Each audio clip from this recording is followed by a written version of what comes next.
beliau di hari kiamat atas izin Allah Subhanahu wa taala. Amin ya rabbal alamin. Bapak-bapak, ibu-ibu, seluruh jamaah Masjid Al-Furqan Dusun Dolen yang Allah hormati, yang sepeda yang pertama mohon izin bapak-bapak, ibu-ibu, saya diminta untuk menggantikan Ustaz Saiful Arif. Ustaz Saiful Arif saat ini sekarang sedang safar, sedang tindaan di Solo kalian Jakarta insyaallah. Oleh karena itu saya tadi diminta oleh beliau untuk menggantikan beliau untuk mengisi kajian pada kesempatan malam yang berbahagia ini.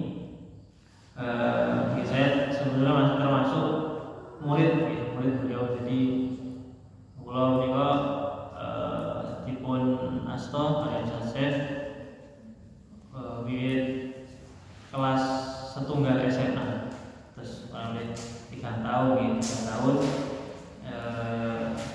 menjadi murid beliau di Pondok Pesantren Bina Umat gitu.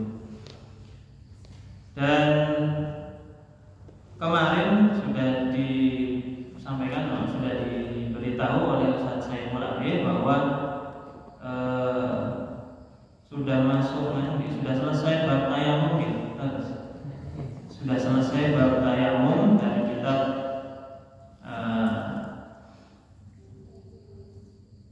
Matan Nabi Syuja, kitab fikih Matan Nabi Syuja atau Al-Ghayatu wa Taqrib. Insyaallah malam ini ya bapak-bapak, ibu, kita akan ngaos sesarengan masuki bab hukum-hukum najis dan cara untuk menghilangkannya. Beberapa hukum najis. Ada apa saja najis itu, kemudian najis niku aslinya nopo to? Pengertiannya apa? Kemudian cara-cara untuk menghilangkan najis tersebut. Faslun fi bayani ahkamin najasat wa izalatiha. Faslun pasal fi bayani ahkamin najasat, kang nerangake ahkamun najasat, hukum-hukum najis wa izalatiha, lan cara menghilangkannya, cara menghilangkan najis atau membersihkannya, mensucikan najis tersebut. Yang pertama bapak-bapak, ibu-ibu, jamaah sekalian, najis menika napa to? Najis menika napa to? Pengertiannya napa najis itu? Para ulama fikih menyampaikan bahwa yang disebut najis secara ringkas, bapak ibu, secara ringkas adalah suatu yang mustaqdar, yang kotor, wala tasihhu biha shalah illa bimurahhis. Menika sesuatu yang kotor yang mana ketika ada hal tersebut, ketika ada barang yang kotor tersebut, sholatnya menjadi tidak sah bila murahhis, kecuali ada keringanan. Jadi insyaallah ada pembahasan lanjutan, bahwa ada najis-najis yang oleh syariat, oleh agama kita diberikan keringanan. Tapi secara umum, Bapak Ibu, yang dimaksud najis itu adalah segala sesuatu yang kotor, yang ketika ada sesuatu tersebut,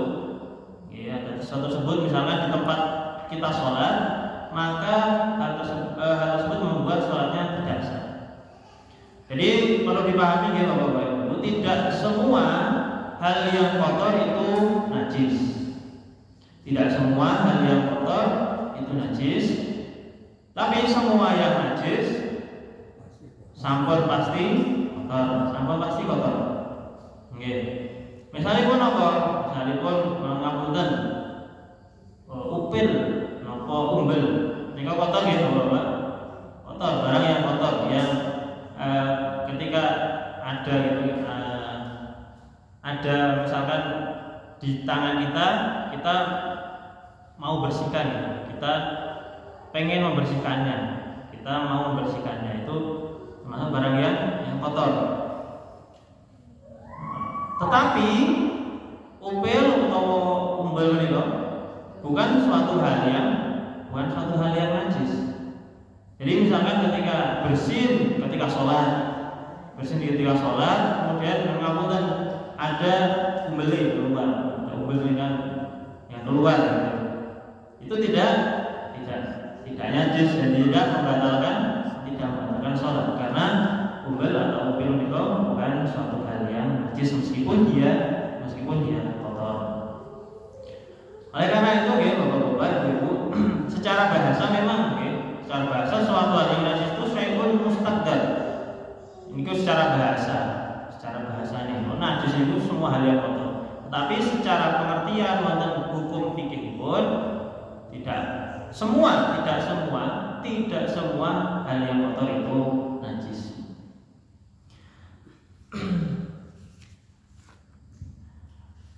Kemudian apa saja hal yang najis itu Bapak Ibu? Yang pertama adalah wa kullu ma'in kharaja minas sabilaini najisun illal mani. Wa kullu ma'in kharaja minas sabilaini najisun illal mani. Wa kullu, dan setiap ma'in, hal yang keluar, tetapi ma'in ini diartikan sebagai hal yang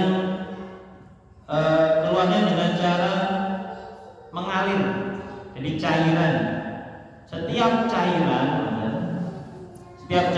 cairan yang keluar dari salah satu di antara dua lubang yaitu kubur dan juga dubur, semuanya hukumnya najis.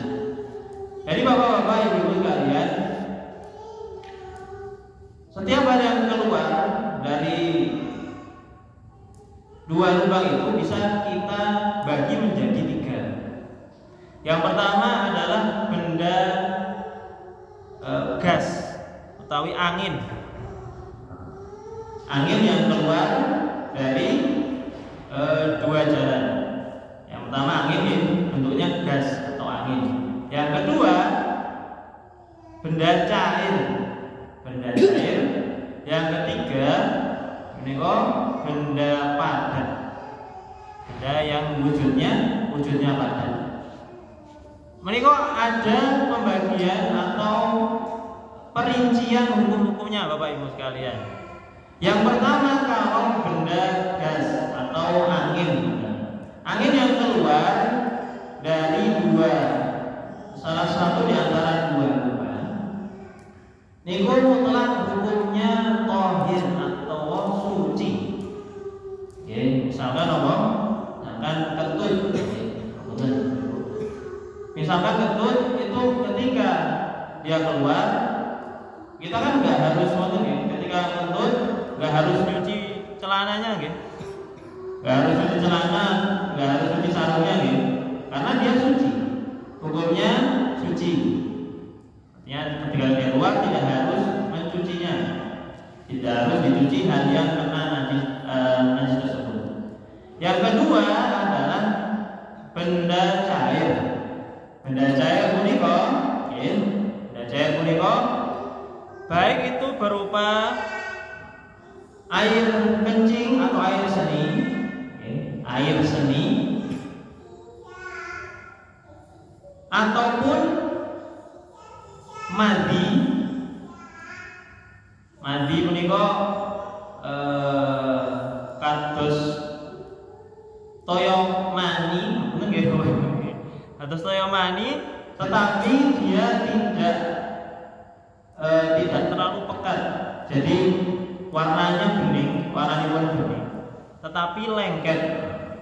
Kalau air kencing kan buatan lengket, tapi kalau mandi bening tetapi lengket, bening tapi lengket. Mandi utawa darah. Darah menika nggih najis. Darah menika nggih najis. Atau bisa juga mungkin al-qaihu, nanah. Nanah menika nggih najis. Jadi setiap hal ataupun air keluar dari, misalkan sedang diare, misalkan diare, ketika ke kamar mandi ternyata yang keluar hanya air. Nah, air ini juga najis. Airnya juga najis meskipun masih berupa air. Kemudian Bapak Ibu, misalnya benda padat, kan sampun nggih, benda gas, angin, kemudian benda cair. Ini setiap benda cair najis, hukumnya najis. Kecuali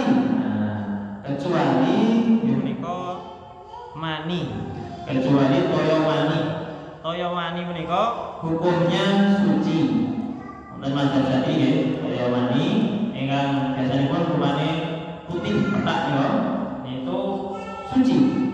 Jadi ketika misalkan ada pakaian yang tidak sengaja terkena air mani, masih tetap sah untuk sholat karena dia suci. Tapi disunahkan untuk tetap dibersihkan karena barang yang kotor barang yang kotor tetapi dia tidak najis. Barang yang kotor tetapi tidak najis. Itu yang benda cair yang keluar dari dua jalan, yaitu kubul ataupun dubur. Kemudian Bapak-bapak, Ibu-ibu sekalian, jamaah sekalian, yang ketiga adalah benda padat. Tidak dia bebas, ada cair, lalu ada yang benda padat.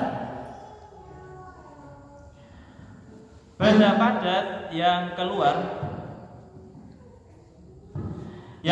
dari salah satu di antara dua jalan ini wonten pembagianipun Bapak Ibu.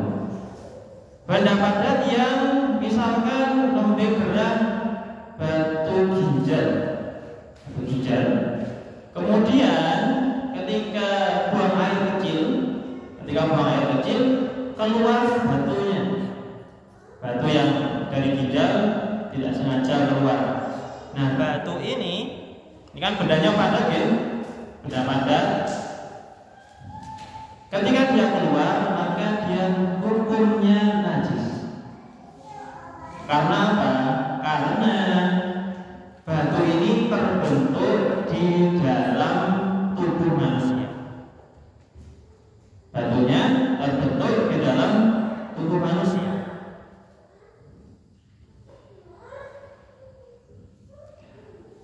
Kemudian Bapak-bapak, Ibu-ibu,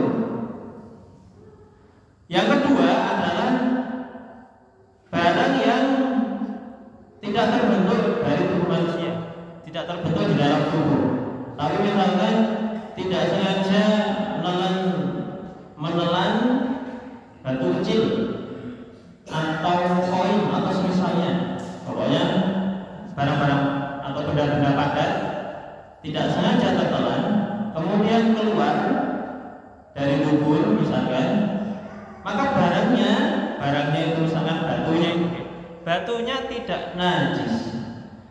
Batunya itu tidak menjadi najis, maksudnya tidak menjadi najis, tetapi dia menjadi barang yang mutanajis. Mutanajis itu maksudnya adalah terkena najis, artinya harus dibersihkan.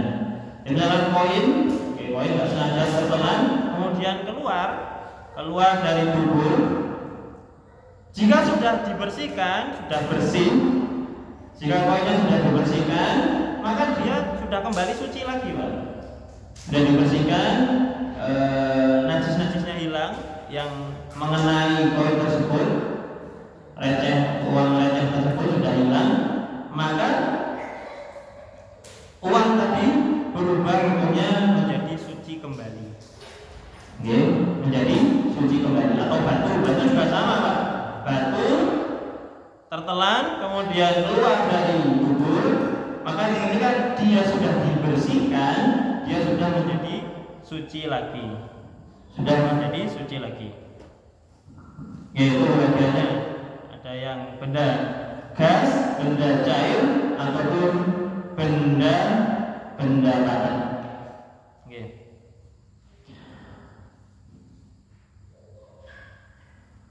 Ilal maniya min adamiyin aw hayawanin ghairi kalbin wa khinzir wa ma tawallada minhuma aw min ahadihima ma'a hayawanin tahir.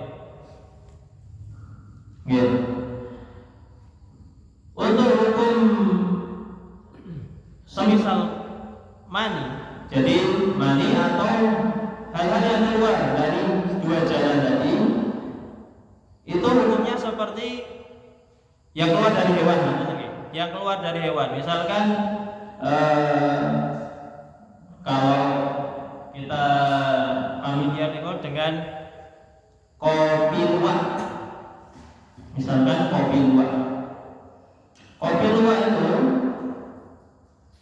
itu kan prosesnya kopi, biji kopi tesih kalian kulitnya, kopi plus kulitnya dimakan oleh luwak.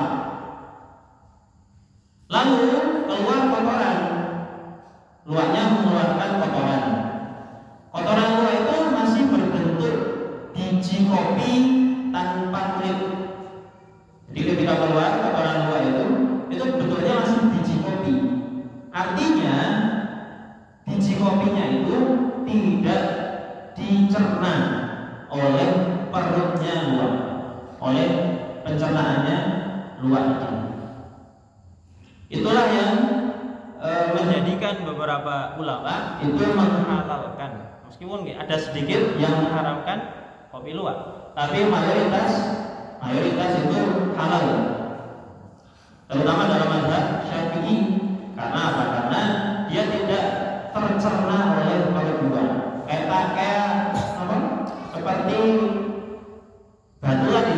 Batu ketika masuk perut kan tidak tercerna keluar bentuknya tetap batu begitu, tidak tercerna oleh perut. Nah, itu disamakan dengan batu tadi. Luwak ketika makan biji kopi, dia hanya mencerna kulitnya saja. Sementara bijinya itu keluar utuh tanpa dicerna oleh perut luwak. Maka dihukumi oleh para ulama bahwa kopi luwak itu hukumnya suci, hanya mutanajis saja. Cukup bijinya itu dicuci sampai bersih, sudah menjadi suci kembali. Oleh karena itu boleh untuk dikonsumsi, untuk dibuat kopi. Itu dan juga yang dihukumi suci selain mani dari manusia adalah au hayawanin ghairi kalbin wa khinzir, dan juga mani dari hewan. Maninya hewan itu juga suci kecuali kalbin, wau, anjing, wa khinzir, dan juga babi. Wa ma tawallada minhuma, atau keturunannya. Jadi mungkin ada persilangan, anjing dengan hewan lain yang hukumnya suci, kemudian melahirkan hewan lain, hewan persilangan di antara keduanya itu, maka hewan tersebut hukumnya dihukumi sama seperti anjing. Jadi dia najis. Pokoknya ketika ada hal yang suci bertemu hal yang najis, ketika digabung maka semuanya menjadi najis. Contohnya tadi, ketika ada persilangan misalkan anjing dengan hewan lain yang suci, maka hukumnya menjadi najis, lebih kuat najisnya, lebih kuat najisnya. Artinya yang najis ini mengalahkan yang suci. Nah, hewan yang air maninya juga najis. Kenapa? Karena bapaknya atau orang tuanya, induknya itu hewan yang najis, maka keturunannya itu juga najis air maninya. Selain dua hewan tersebut, air maninya itu suci. Air maninya suci. Baik itu kambing atau sapi atau domba atau yang lainnya itu suci selama hewannya suci. Kemudian Bapak Ibu yang dirahmati Allah Subhanahu wa taala, kita sudah bahas tentang barang-barang atau hal-hal yang keluar dari dua jalan, yaitu kubur dan juga dubur. Sekarang misalkan hal-hal tersebut keluar dari selain dua jalan tersebut, selain dari kubur ataupun dari dubur. Misalkan dari mata, ada air mata, atau dari hidung keluar dari ingus atau umbel tadi, lalu dari mulut keluar air ludah. Kaidahnya, setiap hal yang keluar dari selain dua jalan tersebut hukumnya suci, kecuali muntah. Jadi muntah tersebut, yang keluar dari mulut ataupun dari hidung, itu hukumnya najis. Jadi setiap keluar muntah, ketika muntah misalkan, itu harus dicuci, dan hal yang terkena muntahan juga harus dibersihkan, disucikan kembali, karena hukumnya najis muntahan tersebut. Kemudian Bapak Ibu yang dirahmati Allah Subhanahu wa taala, wa ghuslu jami'il aqwali wal awrad walau kana min ma'kulil lahmi wajibun. Dan mencuci air seni maupun kotoran yang keluar dari tubuh, walau kana min ma'kulil lahmi wajibun, itu hukumnya wajib. Artinya dia adalah barang yang najis meskipun keluar dari binatang yang boleh dimakan dagingnya. Binatang yang boleh dimakan dagingnya, ayam, sapi, kambing, itu setiap air seninya dan juga kotorannya itu dihukumi najis. Sehingga ghuslul jamil abwal wal awrad wajib. Hukum mencucinya adalah wajib, harus dibersihkan. Wa kayfiyatu ghusli najasa in kanat musyahadatan bil ain. Sekarang Bapak Ibu, cara membersihkannya bagaimana?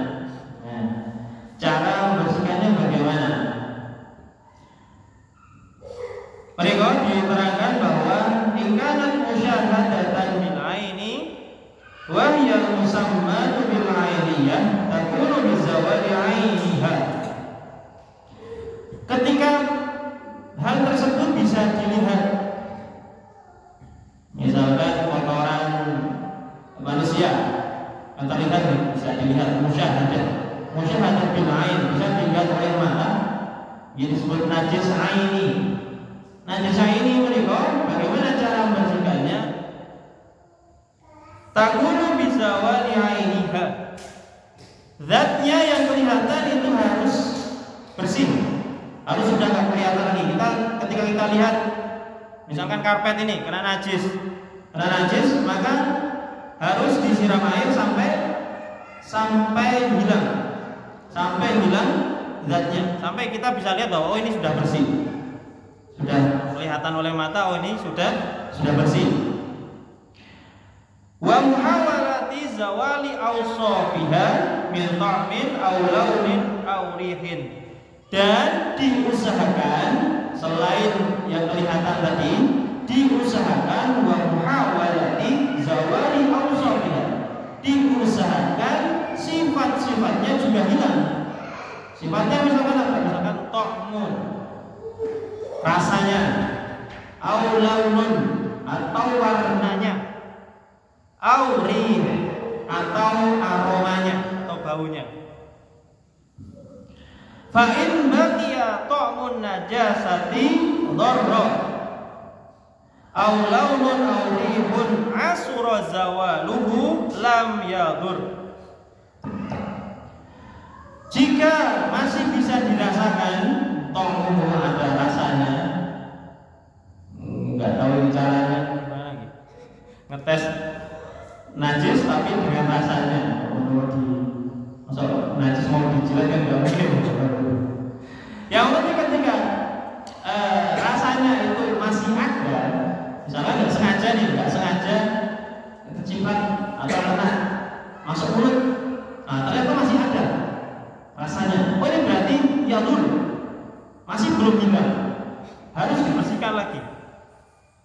Tetapi ini perbedaannya, aulaunun aulihun, tetapi misalkan masih ada warnanya, masih ada bekasnya sedikit ya, misalkan sudah lama nggak dibersihkan, ternyata masih bekas ada warnanya kuning atau hitam. Aurihun, atau masih ada sedikit baunya. Biasanya gitu, ketika ngapunten nih, ketika nyeboi putrane atau wayahe, itu masih ada yang bisa kecium gitu. Masih ada di tangan itu, masih ada aromanya sedikit. Kalau orang Jawa nopo istilah bon-bonan, masih ada sedikit baunya. Lam yadur, maka dia tidak mengapa. Insyaallah bukan apa-apa. Jadi nggak harus dicuci sampai betul-betul lalu, tapi diusahakan sebisa mungkin sudah dicuci bersih. Oh sudah nggak ada, misalnya di tangan sudah nggak ada ini air, kelihatan oh sudah bersih. Kemudian masih ada sedikit baunya, meskipun sudah pakai sabun, misalnya sudah pakai sabun, maka lam yadur insyaallah bukan apa, tidak mengapa. Ini dimaafkan, dimaafkan atau dimaafkan, insyaallah tidak mengapa. Ini yang jenis pertama Pak, najis yang bisa kelihatan oleh mata. Jenis yang kedua, wa in kanat najasatu ghairu musyahad, apabila najisnya itu ghairu musyahad, tidak bisa dilihat oleh mata, tidak bisa dilihat oleh mata. Misalkan bekas air kencing, bekas air seni, wahyal musammatu bil hukmiyah, disebut dengan najis hukmi.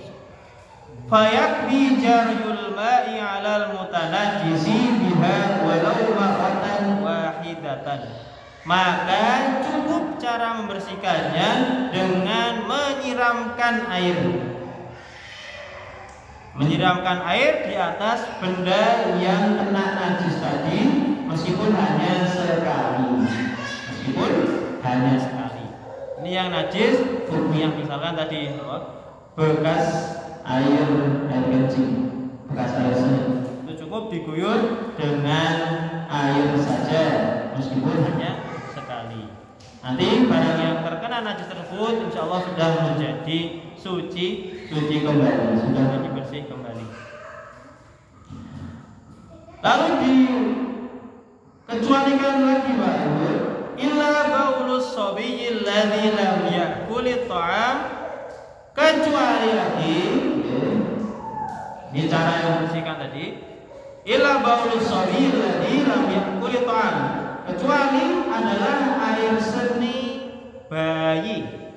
Baulus sabi, air seni bayi, alladzi lam ya'kulit ta'am, yang belum makan kecuali air susu ibunya. Fa innahu yadhuru bi rasyil ma'i 'alaihi. Fa innahu yadhuru bi rasyil ma'i 'alaihi duna bawlil jariyah. Maka cara mencucinya tidak harus diguyur tadi, Pak. Kalau air seni orang dewasa itu harus diguyur. Jadi ada air yang mengalir. Misalkan lantainya kena najis, air seni harus diguyur dengan air mengalir. Jadi tidak cukup dipel saja, nggak cukup dipel, tapi harus diguyurkan. Airnya harus ada yang mengalir. Baru setelah itu sudah dipel, monggo. Yang penting sudah ada air yang mengalir di atasnya.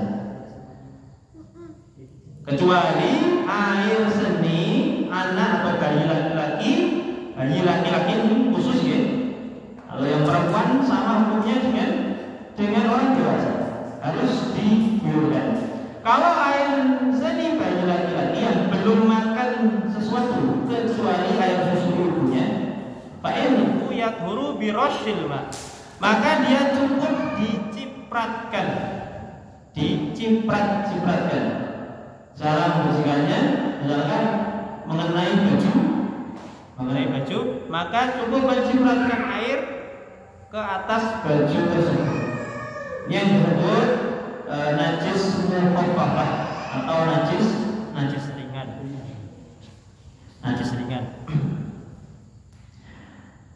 Mereka dijelaskan lebih lanjut, lam yatanawal ma'kulan wala mashruban ala jihatin taghaddi.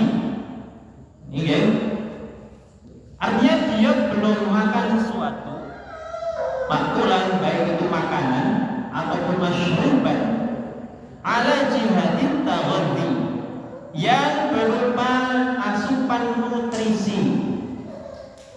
Karena mungkin ya bayi mulai makan sesuatu itu 6 bulan.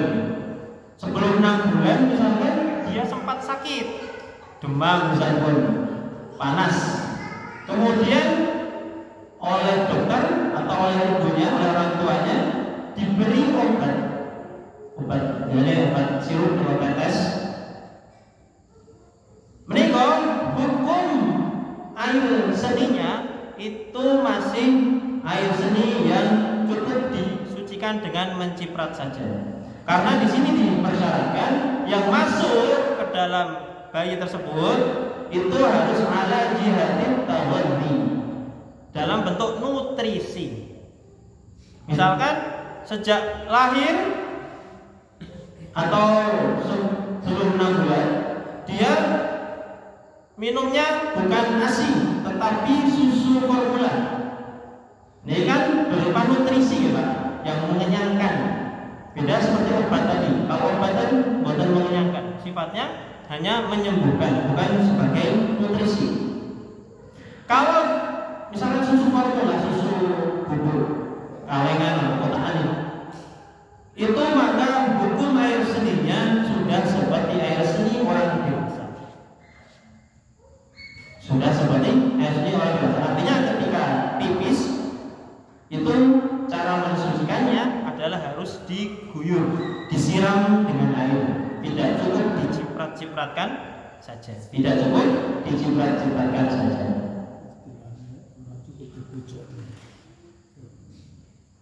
Atau Bapak.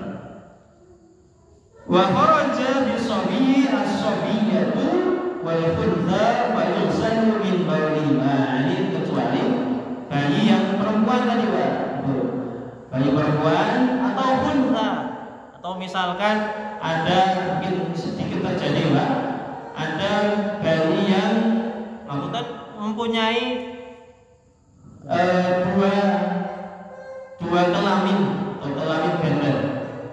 Ini sedikit terjadi, tetapi mungkin saja terjadi dalam dunia kedokteran, ada yang seperti ini.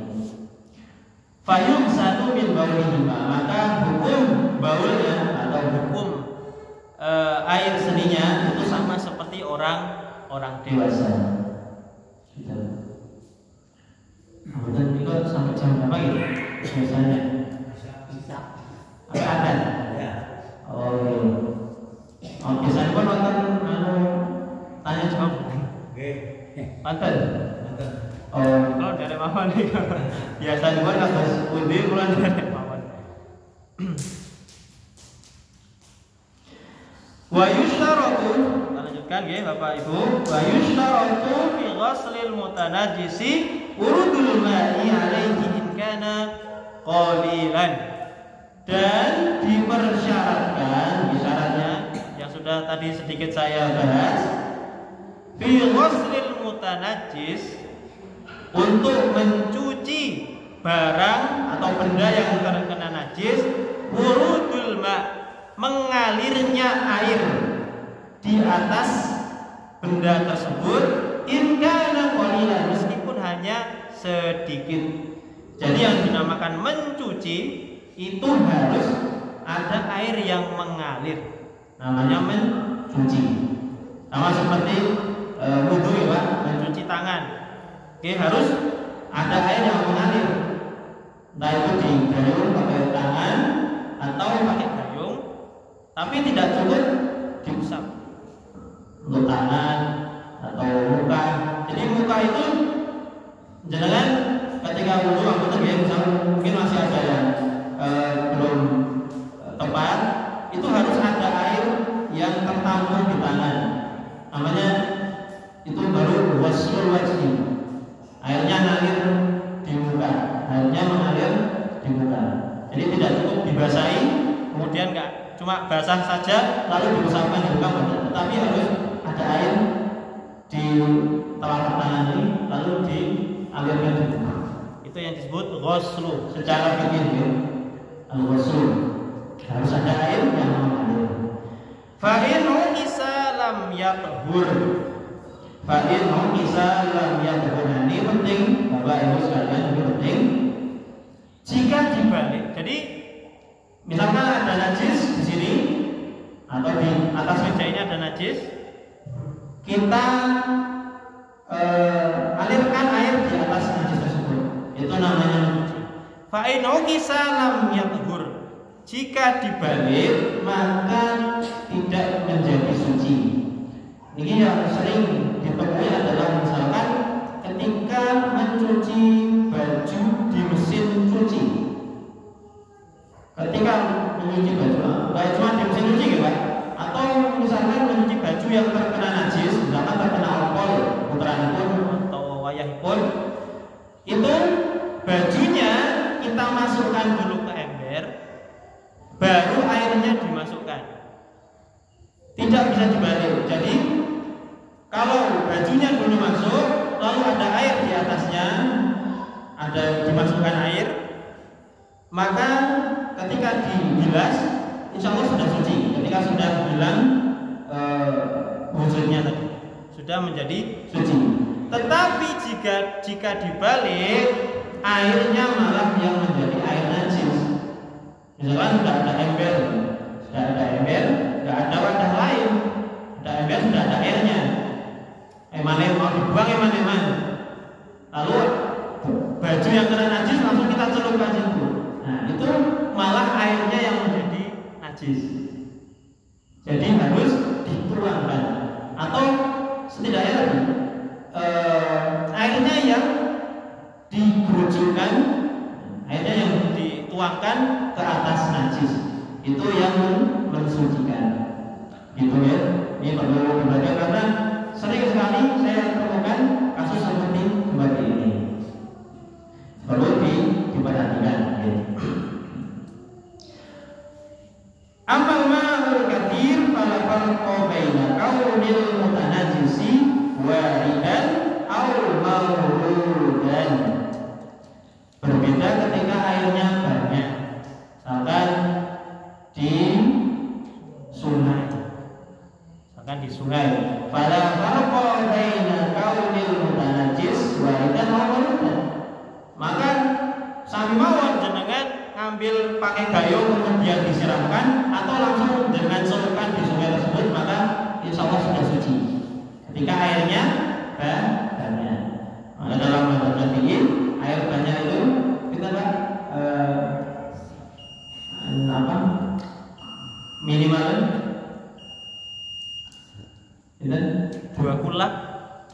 Ulah niku sekitar 316 liter.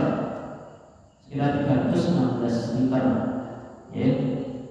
Dalam terjadi ketika mencapai batas minimal tersebut bisa langsung dijalurkan. Karena ada bak besar yang misalkan 1000 liter, 1000 liter langsung dijalurkan karena selama najisnya tidak merubah sifat air yang ada. Tapi kalau sedikit, baik itu merubah atau tidak sifat air, itu airnya tetap menjadi najis. Jadi kalau sedikit harus dituangkan ke atas najis tersebut. Kalau masuk jannah. Alhamdulillah. Menikah, maka satu Allah terangkan sedikit harapan pun sakit manfaat khusus pun untuk saya pribadi dan umumnya untuk para jamaah sekalian, dan semoga yang sedikit ini bisa diamalkan dan menjadi amal soleh untuk kita semua. Kita berdoa kepada Allah Subhanahu wa taala semoga menganugerahkan, memberikan kepada kita ilmu yang bermanfaat. Allahumma anfa'na bima 'allamtana wa 'allimna ma yanfa'una warzuqna 'ilman wa fahman wa 'amalan nantafi'u bihi amin ya rabbal alamin. Kalau tanya jawab langsung biasanya harus lebih menawi sakit kula jawab, menawi beres sakit kula jawab. Mungkin sama kula tanggal guru kula menapa kula pates jawabanipun wonten kitab. Memang saipun kula namung persiapan kitab Pak niki namung fotokopian mawon, namung persiapan fotokopian mawon segede niki ingkang dibahas wonten dalu menika.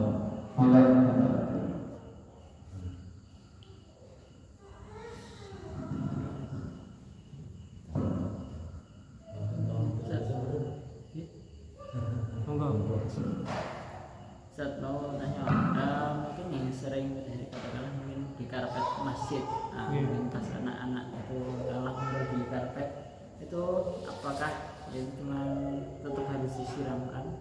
Kadang memang yang sering terjadi kan yang semua itu karena menggunakan nasisnya. Roto memang ya Pak. Mencuci kamar masjid. Karena di pondok itu beberapa kali santri-santri enggal itu santri baru masih nunggu lulus SD, kadang-kadang masih mau pondok. Jadi mau tidak mau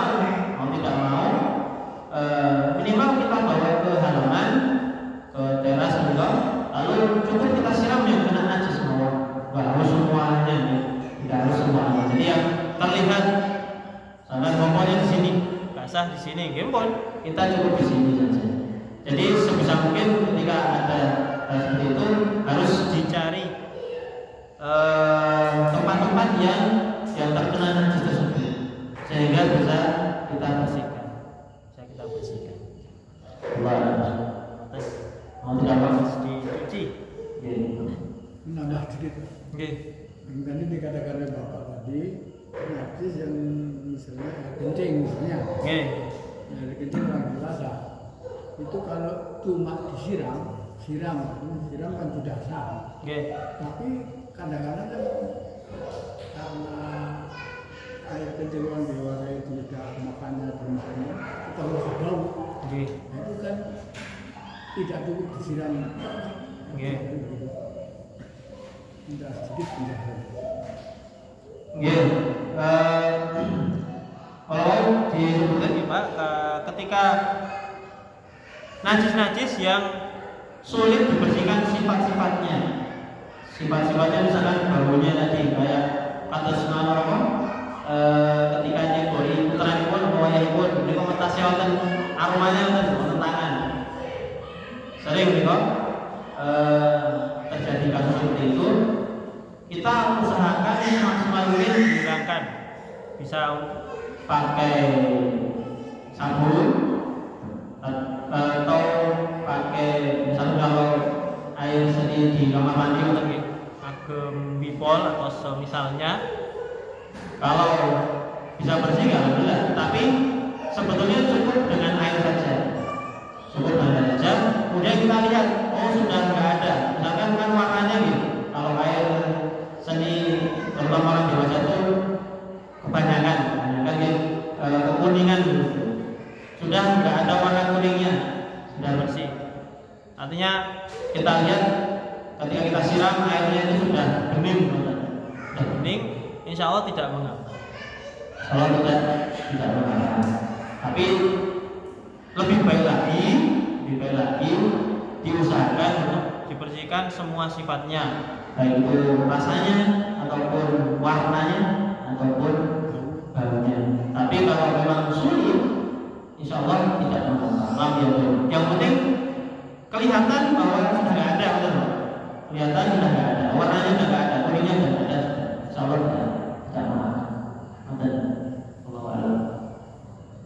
Dan terkadang Ustaz, sering ketika kotoran cicak atau kotoran tuh kayak gini ya di karpet lagi, yang sering banyak di masjid kan sering ya, pas sholat tahu ternyata ada kotoran cicak. Kira-kira bagaimana Bapak itu pas posisi sholat ini bagaimana? Terus membersihkannya gitu. Karena sering di karpet masjid malah. Ini juga sering sekali.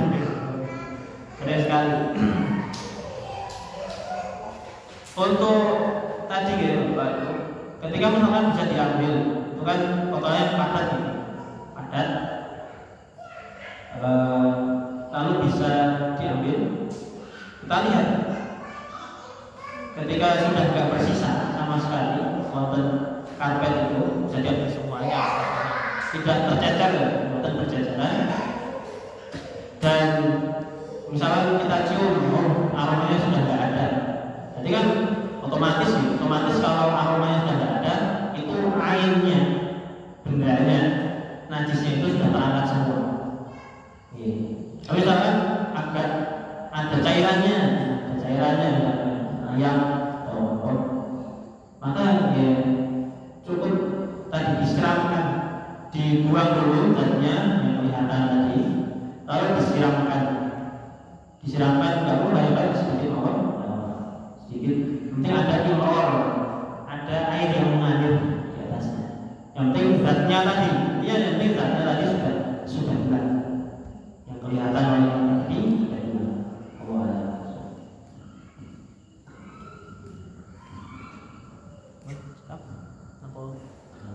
Pakai seperti keran semprotan gimana? Dianggap mengalir enggak? Insya Allah tidak mengalir. Semprotan seperti pewangi jas itu sudah termasuk spray air mengalir. Jadi untuk mensucikan najis dipersyaratkan bahwa yang pertama kali harus pakai air dulu, air murni, pokoknya air buatan nonton campuran nih, sanes air sabun, sanes air wangi atau sejenisnya. Jadi harus air biasa dulu. Nanti setelah itu dikasih wangi, yang penting air biasa dulu, kotorannya sudah hilang, itu sudah cukup. Oleh karena ketika misalkan baju yang tak kompor, tidak, jangan langsung masuk mesin cuci, tapi harus dibilas dulu. Baju celana yang komporan, jangan dicampur dengan baju yang lain dulu, tetapi dibilas dulu, kira-kira sudah bersih, masukkan mesin cuci Artinya tidak boleh langsung campur dengan yang lain. Karena biasanya kalau masuk mesin cuci nanti langsung masuk deterjen. Nah, yang masuk ke situ bukan air untuk kelapa, bukan air biasa lagi, tapi sudah air deterjen. Deterjen.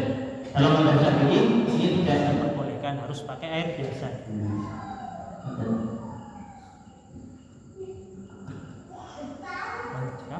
Alhamdulillah kami cekap pembahasan kita hotel-hotel dalam mereka mungkin manfaat buat kita ini penjelasan kepada majlis subhanallahumma wa bihamdika asyhadu an la ilaha illa anta astaghfiruka wa atubu ilaik. Mohon maaf atas segala kesalahan dan saya akhiri. Assalamualaikum warahmatullahi wabarakatuh.